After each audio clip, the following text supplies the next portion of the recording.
La preuve, à chaque fois qu'il est absent ou qu'il a du retard, la première chose que les gens se disent, c'est pas « il a peut-être dû rater son avion ». Ou alors « ah, il y a des bouchons, il y a des bouchons ». Non, non, c'est plutôt « faut préparer les funérailles ». Et puis, quel progrès significatif il va réaliser en 7 ans qu'il n'a pas pu réaliser en 4 décennies? Je veux dire, c'est le 2e président depuis l'indépendance. Et son bilan, c'est quoi? T'as environ 7 millions de Camerounais qui vivent avec 2 $ par jour. T'as un enfant sur 3 de moins de 5 ans qui souffre d'un retard de croissance à cause de la malnutrition. T'as des Camerounais qui se plaignent du coût de la vie, du manque d'eau potable, de soins de santé, d'éducation de qualité, etc. Logiquement, avec tout ça, le projet d'avenir que Biya devrait avoir, c'est de partir.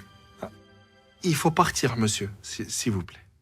Et en plus, ce serait l'occasion de laisser la place à un Camerounais qui, au moins, resterait au Cameroun. En 2006 et en 2009, Biya a passé un tiers du temps hors du pays, souvent en Suisse, au point où c'est sûr que quand il rentre au Cameroun, les douaniers lui disent « bon séjour ».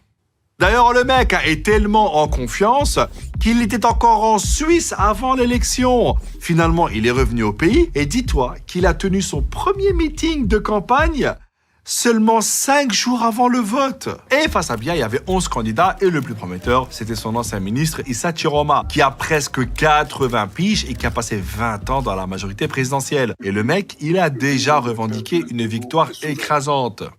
Chut! Vous entendez ce bruit?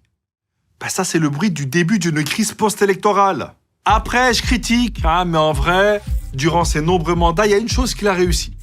Faire du Cameroun l'un des pays les plus corrompus au monde. Là-bas, il n'y a pas de pot de vin. C'est des citernes de vin. Et l'exemple le plus frappant, c'est l'autoroute Yaoundé-Douala. Depuis 2014, donc en une décennie, ils ont construit seulement 60 km. Je pense qu'à la main, tu vas plus vite. Et dis-toi que juste ça a déjà coûté 400 milliards de francs CFA, soit 600 millions d'euros.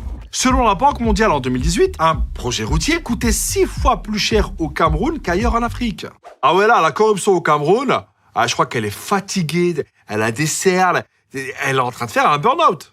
N'oublions pas aussi que la majorité des Camerounais a toujours vécu sous le règne de Biya. Je te jure, le type a tellement duré qu'il y en a qui doivent penser que la Constitution commence par...